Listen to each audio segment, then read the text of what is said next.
Hello, this is Jake, and I run the chess club at the Creston-Dement Public Library, and thank you for joining me today.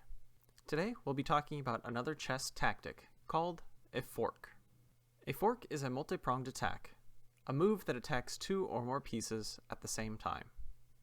In the first example we have today, we showcase how a rook is no match for how powerful a queen is.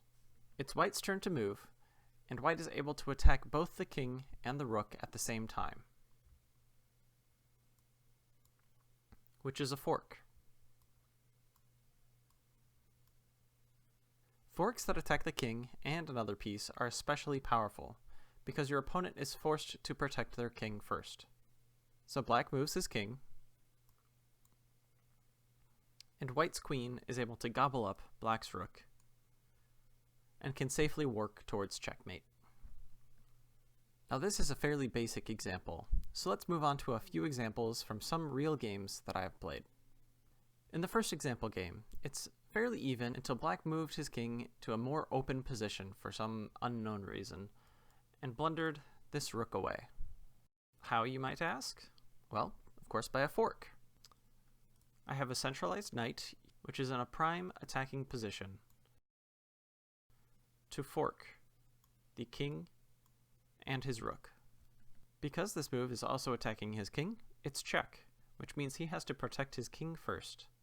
Now this move was strong enough that black resigned the game here, but he might have continued, for example, to move his king here, and then I can safely take his rook.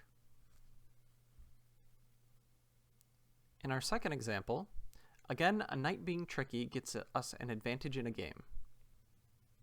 Again, I have a strong centralized knight, but this time I'll give you a few moments to see if you can find the move yourself. Can you find a knight move that will attack multiple pieces at the same time, including a rook?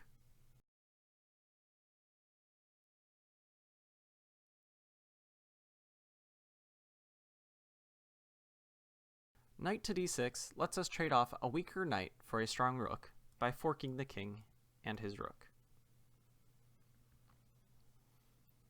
And again, this is a strong enough advantage that my opponent resigned at this point in the game. However, if we continue, it's with check again, so black must move his king, for example, to d7. I could trade off my knight for a rook, and he might retake with his rook, or even with his king. In our final example, we can showcase the long-range attacking power of the queen. In this game, I noticed that white had left his knight on b3 undefended, and that the king's position was slightly weakened.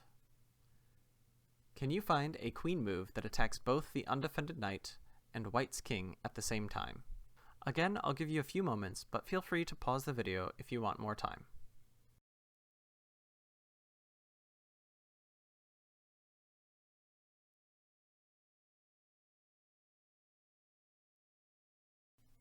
If you found queen to b6, well done. We attack his king, putting him into check, as well as attacking his undefended knight. Because it is with check, white does not have any time to move a defender to help. Try to keep an eye out for these tactics in your games, and you'll win a few more by winning free pieces, or trading for more important pieces. But that's all the time we have for today.